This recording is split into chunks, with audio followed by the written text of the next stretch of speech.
గ్రామానికి ఎప్పుడు తోడుగుంటానని, ఏ ప్రాబ్లం వచ్చినా అర్ధరాత్రి కూడా మీరు ఫోన్ చేస్తే నేను స్పందిస్తానని తెలియజేస్తూ ఈ అవకాశం ఇచ్చిన ప్రతి ఒక్కరికి కూడా ధన్యవాదాలు తెలుపుతూ ముగిస్తున్నాను.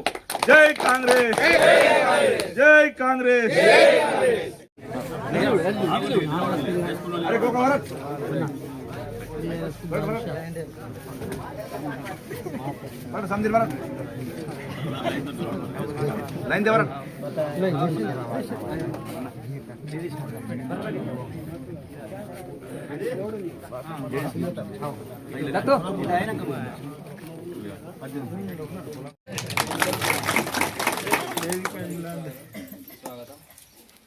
అలాగే మా ఊర్లో పెద్ద సమస్య ఏంటంటే సార్,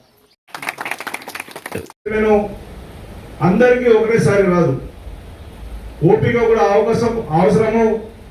ఓపికతో ఉంటే నా జిల్లా స్థాయిలో వచ్చే ప్రతి పోస్టు కూడా మన నియోజకవర్గానికి వచ్చే విధంగా ప్రతి కార్యకర్తకు కూడా న్యాయం జరిగే విధంగా చూస్తానని ఈ సందర్భంగా మాటిస్తూ ముగిస్తున్నాను.